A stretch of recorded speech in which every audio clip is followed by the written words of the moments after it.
My name is Zara, and I am 28 years old. 3 months ago, I sat across from my uncle at the family solicitor's office and discovered that the inheritance my grandmother had left equally to all her grandchildren had been managed. That was the word he used. Managed. As if $23,000 belonging to me had simply required his particular expertise to look after. For 11 years. Without telling me it existed. My grandmother had died when I was 17. Eleanor, sharp-minded, warm-hearted, the kind of woman who remembered every birthday without being reminded and kept photographs of everyone she loved in frames on every surface of her home. She had built something real over 81 years, a small property portfolio, careful savings, the particular accumulated wealth of someone who had spent a lifetime treating money with respect. She had left it equally to her 4 grandchildren. That was what the will said. Equal shares. My cousin James had received his at 21. He had told me about it once, casually, the way people mention things they assume others already know. Grandmother's money helped with the deposit on the flat. I had smiled. I had assumed my share was waiting somewhere. I had never asked because asking felt grasping. Because my family did not talk about money directly. Because my Uncle Richard had always handled the family finances with the particular authority of someone who had decided that authority was his and had never been challenged on it. Richard was 57. My father's older brother. The kind of man who occupied the head of every table he sat at regardless of whether the table had a head. He had been handling my grandmother's estate since her death, had volunteered for it, had positioned himself as the natural choice with the smooth efficiency of someone who had been planning to be the natural choice. He had given James his inheritance at 21. He had given my cousin Sarah hers at 23. My cousin Ben had received his at 25. I was 28. Nobody had mentioned mine. I had found out by accident. The way the most significant things seem to arrive, not through confrontation or investigation, but through the particular sideways collision of ordinary life with something that has been hidden. My father had been clearing old paperwork. He had found a letter from the solicitor, dated 11 years ago, confirming the distribution of my grandmother's estate and the establishment of a managed account for my share until I came of age. Until I came of age. I had come of age 7 years ago. My father had brought me the letter with the expression of a man who does not fully understand what he is holding, but understands that it is significant. I had read it 3 times. Then I had called the solicitor. Then I had called my uncle. And we had sat in the solicitor's office on a Tuesday afternoon with the file open between us, and Richard had used the word managed, and I had felt something settle in my chest that was cold and clear and completely certain. "Where's the money?" I said. "It's been invested," he said. "Growing. I've been managing it carefully. For 11 years," I said. "Without telling me." "You were young," he said. I didn't want to. "I was 21, I said. "The same age James was when he received his. The same age the will specified." Richard looked at the solicitor. The solicitor looked at his file. "Can you tell me," I said to the solicitor, "the current balance of the account?" He told me. $23,000 had become, through 11 years of Richard's particular management, $19,000. I sat with that number. My inheritance had shrunk. In 11 years of being managed, it had become smaller. "Investments carry risk," Richard said. "Yes," I said. "They do." I looked at my uncle. At the man who had sat at the head of every family table for as long as I could remember. Who had handled the finances and made the decisions and presented himself as the person whose expertise was required for every significant matter.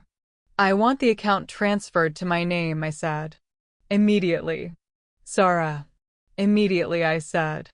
or I will be speaking to a lawyer about what constitutes appropriate management of a beneficiary's inheritance." The solicitor cleared his throat. Richard looked at me with the expression of a man who has never been spoken to this way by a niece and is deciding how to respond. I held his gaze and waited. I called my father from the car. He answered immediately. He had been waiting, I understood, had known something was happening, and had been sitting with the particular anxiety of a man who has handed his daughter a letter and is waiting to find out what it contained. "Tell me," he said. I told him. The account. The 19,000. The word managed. Richard's face when I said immediately. My father was quiet for a long time. "I didn't know," he said. "I know you didn't," I said. "Sarah." "Dad," I said. "I need to ask you something, and I need you to be honest with me." "Of course," he said. "Has Richard always been like this?" I said. "With the family money. With the decisions. Has this always been the pattern?" Another long silence. "Yes," my father said, quietly.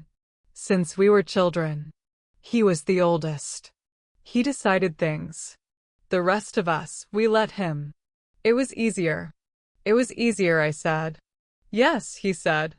"Dad," I said, "your mother's money was managed for 11 years without anyone telling me. $4,000 has disappeared from an account that should have been mine at 21.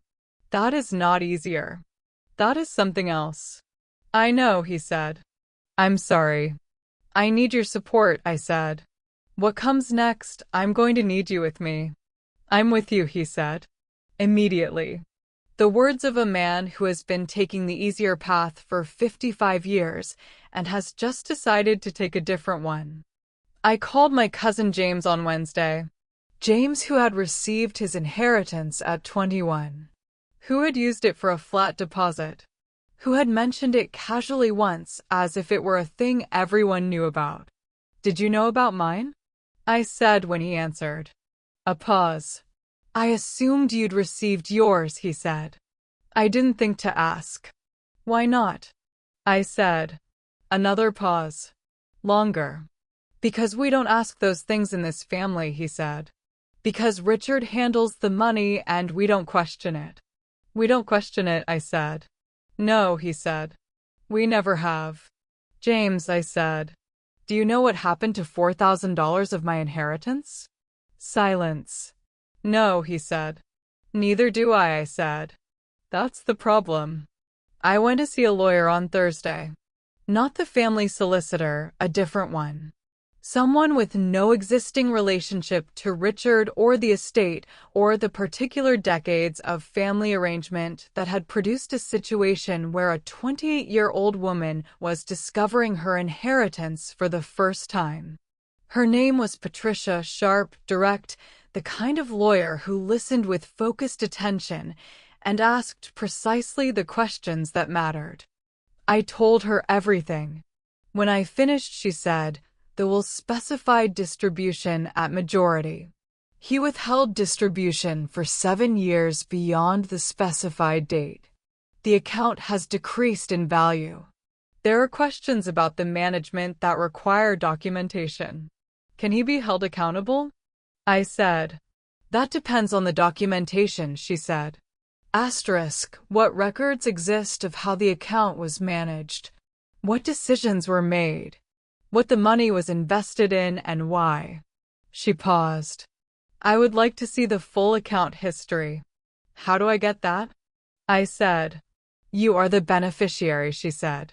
You are entitled to it. The solicitor's office is required to provide it. Richard will not be happy, I said. Richard, Patricia said, is not the relevant party.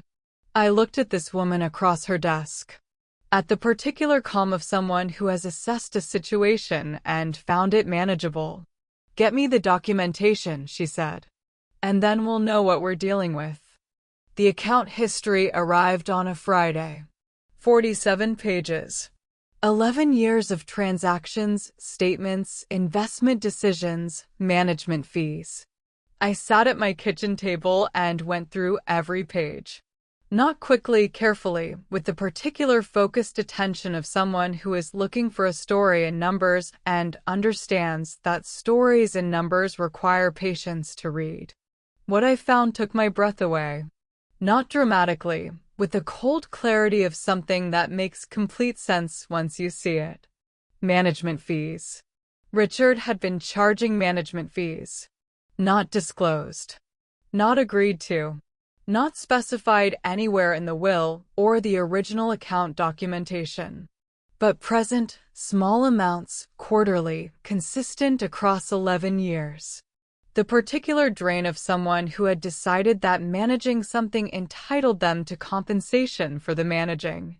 The fees totaled, I calculated 3 times to be certain, $6,200. Not 4,000 missing.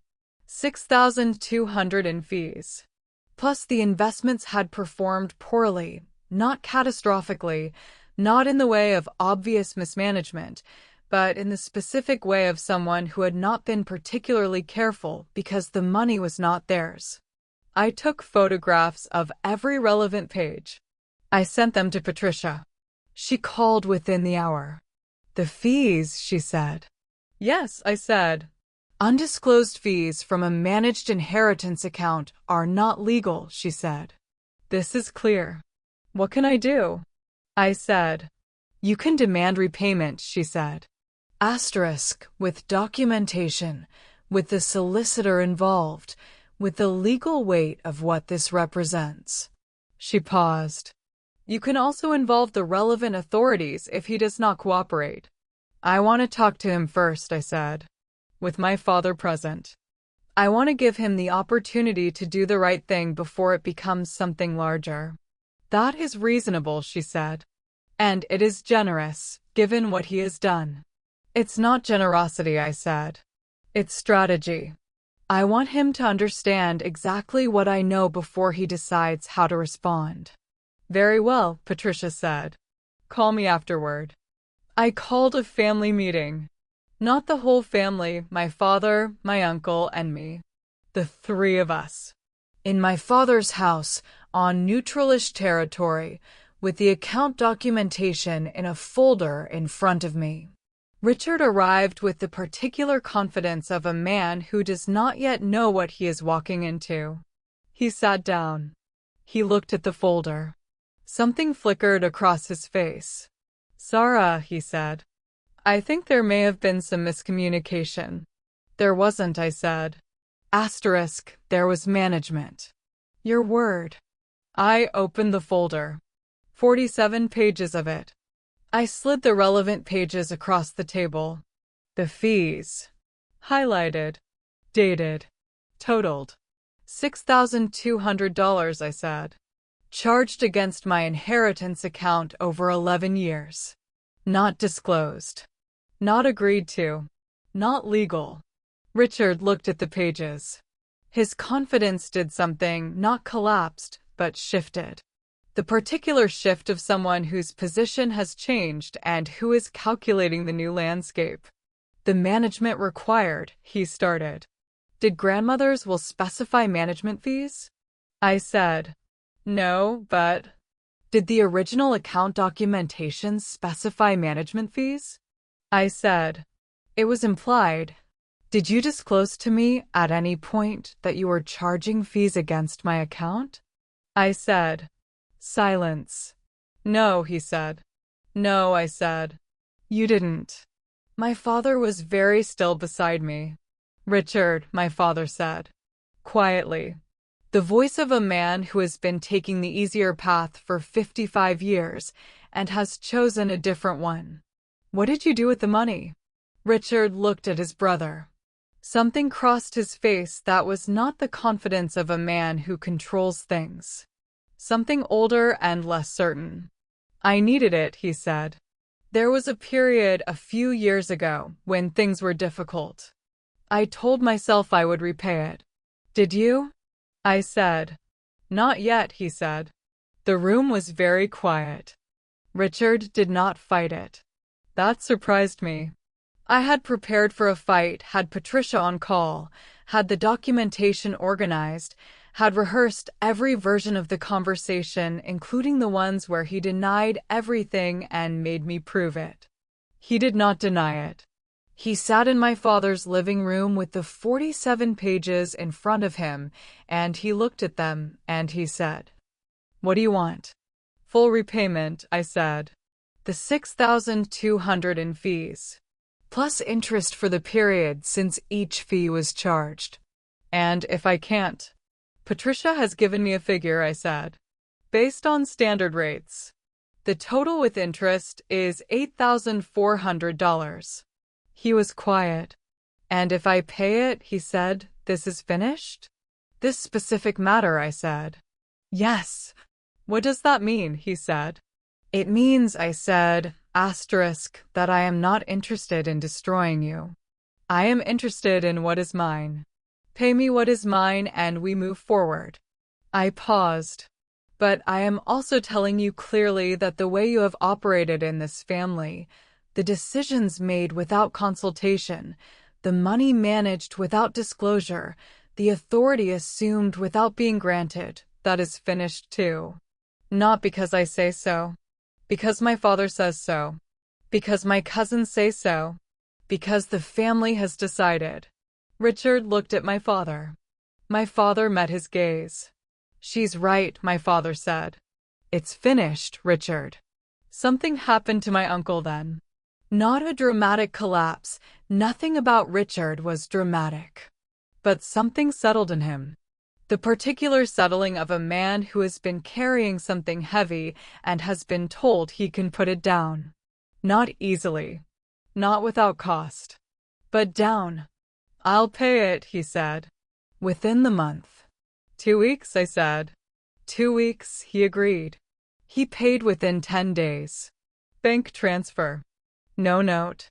Just the amount, $8,400, exactly as Patricia had calculated, arriving in my account on a Thursday morning. I looked at it for a long time, not with triumph, with the particular quiet of something resolved.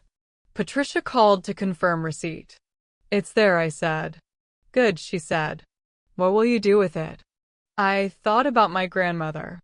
About Eleanor, sharp-minded, warm-hearted, who had kept photographs of everyone she loved in frames on every surface, who had built something real and left it equally to her grandchildren.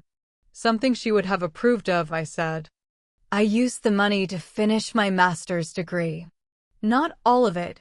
The degree had funding, partial scholarship, the particular combination of work and grants that I had assembled, because I had not known money existed to help. But the remainder of my inheritance, restored and supplemented, meant that the last year of the degree could be completed without the second job I had been working to cover living expenses. I had been working 2 jobs for 18 months.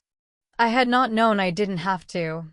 That was the thing that sat with me longest, not the 6,200, not the fees, not Richard's particular management of something that wasn't his to manage. The 18 months of 2 jobs. The exhaustion of it. The particular cost of not knowing what was available to me because the person who was supposed to tell me had decided his knowing was more convenient than my knowing. I finished the degree in June. With distinction. My father came to the graduation.